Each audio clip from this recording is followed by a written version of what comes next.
হুইলচেয়ারে বসেই ইচ্ছা শক্তিতে নিজেকে বড় করে তুলেছেন ফরহাদ। সকল বাধা ডিঙিয়ে বেছে নিয়েছেন কাঠের ডিজাইন ও ফার্নিচার তৈরির কাজ। এতে মাসে আয় করেন প্রায় 30,000 টাকা। আমাদের ইনকাম ধরেন খরচ টরচ বাদ দিয়ে মাসে 25-30,000 টাকা থাকে।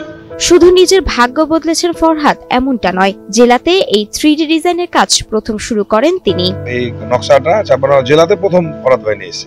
ফরহাদ আলম শারীরিক প্রতিবন্ধী হয়েও স্বাভাবিক মানুষের মতো বা তার চেয়েও ভালো কাজ করেন বলে দাবি এলাকাবাসী। কাঠমিস্ত্রির কাছে খোঁজ নিয়ে দেখেছি, যারা কাজ করে তারা বলছে যে এই ফরহাদ ভাই যে নকশাটা করতে পারে বা নকশার যে ডিজাইনটা তুলতে পারে সেটা আর অন্য কোনো মেশিন পারে না। চাঁপাইনবাবগঞ্জ সদর উপজেলার নয়াগোলা তাহিরপুর মহল্লার জহুরুল ইসলামের ছেলে ফরহাদ। জন্ম থেকেই শারীরিক প্রতিবন্ধী তিনি। পা থাকলেও কাজে আসেনি পা দুটি। অবশেষে হুইলচেয়ারই হলো তার একমাত্র ভরসা। তবুও কখনোই পরিবার বা সমাজের কাছে বোঝা হয়ে থাকতে চাননি তিনি। এখানে একজন আমার মামা ছিলেন, এখানে উনি থাই অ্যালুমিনিয়াম ব্যবসা করতেন। ওনার কাছ থেকে এটা শোনার পর যে এরকম একটা মেশিন পাওয়া যায় ডিজাইনের, এটা আমার আব্বা শোনার পর আমাকে যে বললো যে তুমি তো কম্পিউটারের কাজ জানো, এটা করতে পারবা কিনা।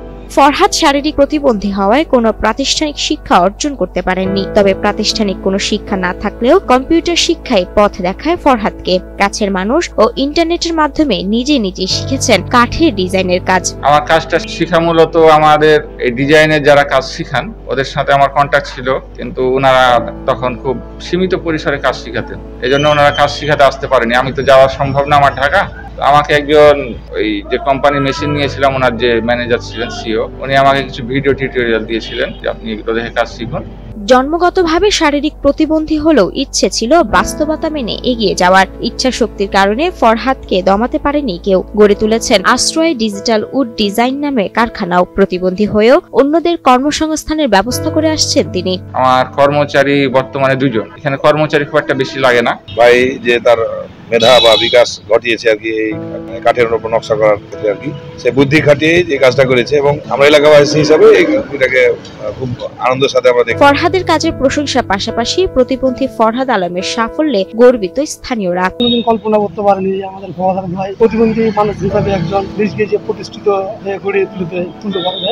প্রতিবন্ধী হিসাবে যে এত তার হাতের কাজের এত ফিনিশিং এত সুন্দর, এলাকার মানুষ খুব আমরা খুশি, দেখে খুশি।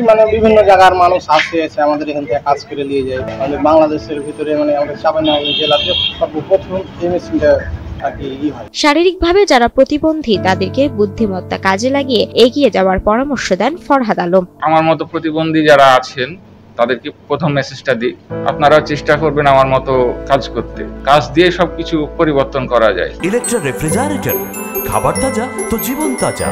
ইলেকট্রা ফ্রিজের রাজা। এদিকে ফরহাদ আলমের কোনো সহযোগিতার প্রয়োজন হলে বিসিকের পক্ষ থেকে তা দেওয়া হবে এবং শুধু ফরহাদ আলমই নয়, সকল প্রতিবন্ধী উদ্যোক্তাদের সার্বিক সহযোগিতা দেওয়ার আশ্বাস দেন বিসিকের সহকারী মহাব্যবস্থাপক মোহাম্মদ আবু হোসেন। ফরহাদ আলম একজন প্রতিবন্ধী হওয়া সত্ত্বেও সে কারো কাঁধে ভর না করে সে সুষ্ঠুভাবে একটা প্রতিষ্ঠান পরিচালনা করছে। তার এই প্রতিষ্ঠান থেকে আরো 3 জনের কর্মসংস্থান হয়েছে এবং আমাদের দিক থেকে আমরা এইরকম প্রতিবন্ধী যদি কেউ আমাদের কাছ থেকে প্রশিক্ষণ নিতে চায় আমরা তাদের প্রশিক্ষণ দিতে পারি।